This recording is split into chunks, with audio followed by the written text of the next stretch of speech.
Welcome to the Nei Gong 8-step guided tutorial with coaching cues. We're going to start off with a 2-minute warm-up in zhang, our relaxed standing pose. And we're going to have our stance hip width or maybe just a little bit wider, but a little more narrow than your typical zhang stance.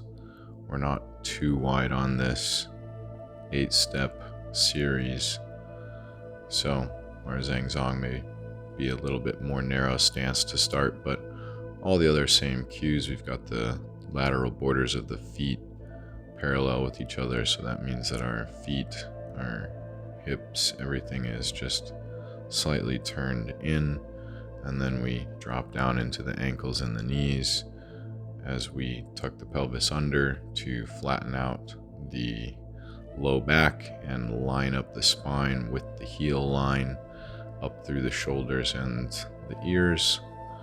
And here's a side posture of that now for our second minute. You can see the vertical line going from the heels up through the glutes, minimal curving in the low back, trying to keep that straight line, pulling the chest and upper core in and up just slightly as I tuck the chin ever so slightly and pull the head back. There, I just peeked in the mirror and you can see I pulled the head back a little bit into a little bit better alignment. So you're constantly making those little micro adjustments as we go here, getting close to our 2-minute mark. And then we're going to transition into pose number 1. And in this position, we have the palms placed on the outside of the upper quad hip flexor area here, with our thumbs pointed forward, pinkies back, as we're creating these spaces between the arms and the torso, these little triangles you can see on either side. So I'm not aggressively flaring my elbows out, but I am allowing the elbows to kind of rest in that position with the shoulders internally rotated there. And I'm still keeping the zhang style posture up the spine. We're just moving the arms essentially in this position here, and we're coming up on about a minute, and you'll see a side view here, but the stance is about the same, hip width maybe a little bit wider as I'm showing here, and we're just working on opening and kind of creating that space on the side body. This side view here, you can see everything else is lined up similar. I'm just relaxing the shoulders. The hands are on that like 6-shooter position, where if I had a gun belt and a handgun there, my hands are right there on the holster. So this position, breathing, is all of the same cues that we're looking at in all of these positions as our prior videos, where we're working on the ujjayi breath, or the reverse breath, pulling up and in as we're creating the gentle locks in the low pelvic floor, in the deep core, and then in the throat and neck area. Now we're going to transition into pose number 2. That's 2 minutes of pose number 1. We are going to extend up through our center, extending our legs, getting tall as we draw our arms upward. And now notice that I've got a pretty vertical forearm here as I sink back down into my zhang base. My palms are both facing my eyes. You could think of like a triangle from both palms to a point between the eyes, or between the eyebrow, the middle of the forehead, and you're receiving the information from your hands as if you were looking into, kind of staring off your focal point between the hands, staring off into your foreseeable future, or deepening into this connection of energy from your hands to your head and sinking into the breath. The side view here coming up at our 1 minute mark. You'll see the transition again, extending up through the hips, the legs, the chest. The arms are the last to rise. And then we sink back from the center down, and the eyes are just looking straight ahead between the hands. Pretty vertical with the forearms. They're not too far out. They're not too close in. It's just like you're looking into a crystal ball in between your hands. That kind of non-focused stare. Checking the alignment, tucking the tailbone, breathing in and up the center line of the back of the body.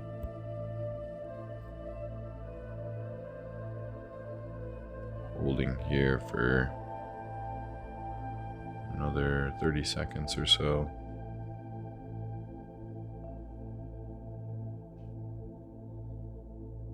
Letting the shoulders relax like you're resting your elbows on a table. And then we're going to move into pose number 3. We lift up, extend up from the center line, and now we're going to bring the palms facing down as we clear down the center line of the body and sink into position number 3, dropping back into the zhang, but now instead of my hands on my hips, they're in front of my body. The way I was taught is imagine you're rinsing your hands at a sink and you're kind of relaxing at the wrist joint and letting your fingers dangle relaxed as you're letting the water drip off of the hands. And you're right at that lower dantian position at or just below the navel, and notice how I have gone back into that wide forearm position. You'll see that kind of alternating between the poses in this series. I'm now internally rotated again at the shoulder, letting the elbows flare out slightly, and I'm trying to create those spaces between my elbows and forearms and the sides of my body. Here again, after a minute, we're switching to the side view. I'm extending up, bringing the palms down the center line as I sink back down, and then I just let the wrists naturally relax down in front of the lower dantian as I flare my elbows out slightly. But notice I'm still relaxed in the shoulders here. I'm not trying to flex as I round. I'm trying to relax into this position. The way I was taught, the analogy or cue that worked for me was the resting the arms on the table and letting your arms be supported by your lats. You're like resting your arms on your lats almost as you're trying to relax the top of your shoulder. That was just a cue that really helped me to drop and relax through the shoulders and not be like holding the arms up with my traps or my delts. Got a little bit more here in pose number 3, and then we're going to go into pose number 4 by lifting through the center line, standing up tall, bringing the arms back up the center line of the body. And now as we come back into a similar position to position number 2, now the palms are facing outward like you're holding a big pair of binoculars and you're looking out into your future. You're visualizing your future, focusing on something of relevance to you. You could be also looking into a mirror and just holding your own gaze as you do this series, but this pose is very, very similar to the second in the position. Just noticing that my arms are out a little bit wider. I could turn my palms in a bit here to more of a neutral position and have my arms a little bit closer together. I'm a little wide in this position, honestly, but it's still relevant to pose number 2. Instead of the palms facing inward, we're just turning the palms facing out. And then there you can see I just came in more neutral with the left hand, dropping the elbows in a bit more. So I'm just playing with the pose myself. So that's a minute in. We're gonna switch to side view, clearing up the body, lifting the energy, and then sinking the energy through the center line back down as the arms and the hands finish with opening here. That looks more neutral in this side view. So note it's like I'm holding that pair of binoculars and holding that focal point again between the hands, but not specifically focusing on any one thing per se, just letting the gaze go and playing around with the spine here, making those little micro adjustments. Sometimes as I'm breathing, I'll do little spinal waves in these positions. You'll see me making my own adjustments in the poses. I believe that is a more true intuitive way of getting into these poses, instead of trying to just hold the pose in a static position for the 2 minutes. Coming up here on the end of pose 4, we're going to transition into pose number 5, lifting up as we bring the hands again, palms facing down, clearing down the center line. And this time we stay more extended in the legs. We don't actually sink all the way back down into our typical zhang posture.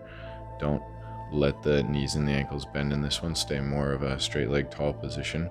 And it's just like pose number 3, flaring out the elbows again, internally rotating at the shoulders. But now instead of letting the wrists relax into flexion, now we're actually lifting up and extending the wrists as we point the fingers towards the center line, getting a big stretch through the wrist.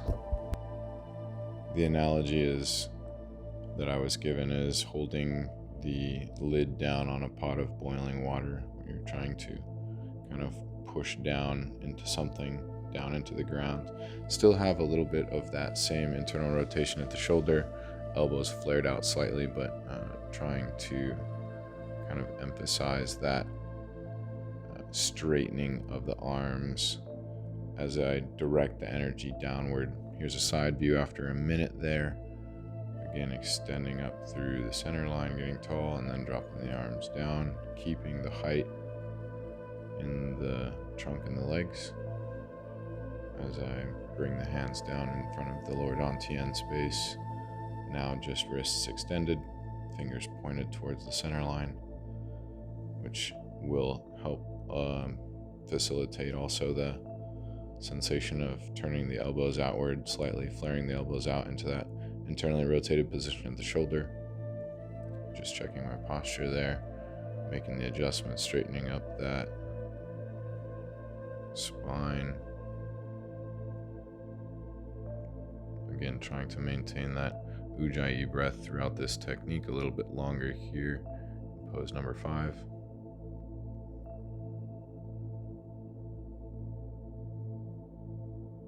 Notice that I'm slowly sinking down back into the legs a little bit here as I come to the end of the pose. And pose number 6 will fully sink back down into the ankles and the knees here as I make the transition from that lower dantian space with the hands. Now imagine that you're holding a big box. The hands are out in front of the lower dantian space, but now the elbows are a little bit wider from the body and the palms are facing each other, and we're dropped back down into the zhang base, and you're just holding this position, imagining that you're connecting the energy between the two palms. Holding a big beach ball is another good analogy here.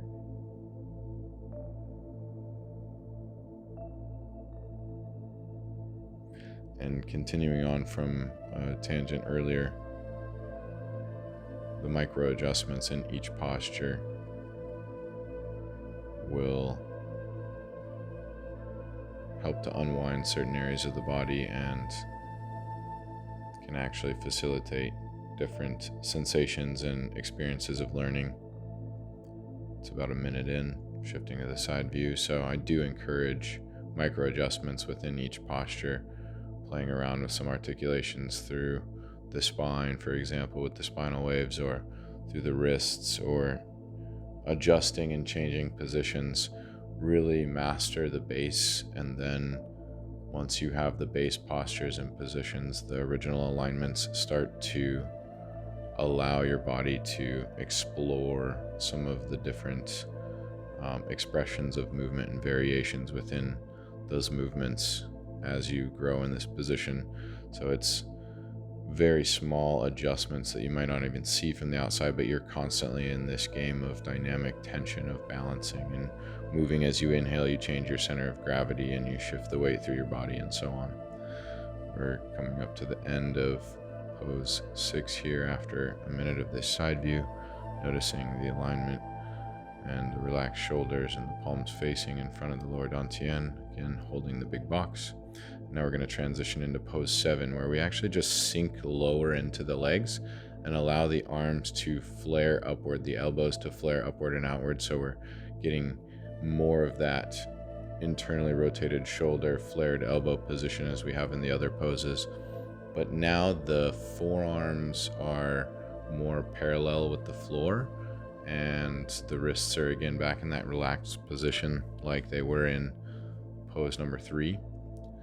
And the visual analogy that worked well for me on this one is like you're sitting in a big sofa chair with the big arms on either side, the puffy arms, and you're relaxing your elbows down into those big armchairs, the armrests, so that way you're not trying to hold the arms up with the shoulder muscles or the trap muscles. You're just trying to relax into this kind of position where you're not using very much muscular energy, muscle contractions per se, to hold the arms. You're trying to stack the bones and the fascia in a way that is the most efficient for standing in a position here that you can breathe in a relaxed way that's using very little muscular yang energy.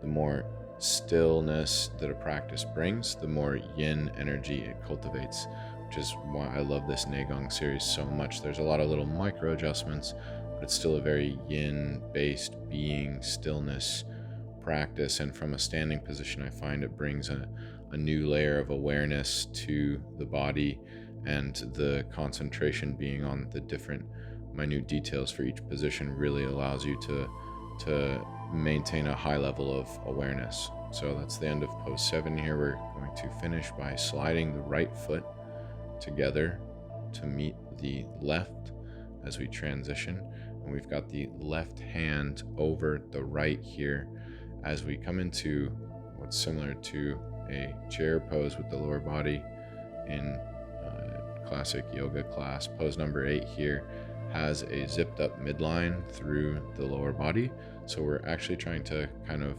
adduct, squeeze the thighs together, and internally rotate at the hip joint to keep the knees together here, while also trying to achieve a zhang style posture in the spine and not let the pelvis tip too far forward into anterior pelvic tilt. So that for me especially is difficult with the range of motion on the ankle and the hip, and I have a more difficult time either keeping the pelvis tucked or keeping the knees together. Typically one or the other is a little bit still room for improvement, where I'm compensating depending on where I'm at in the breath cycle.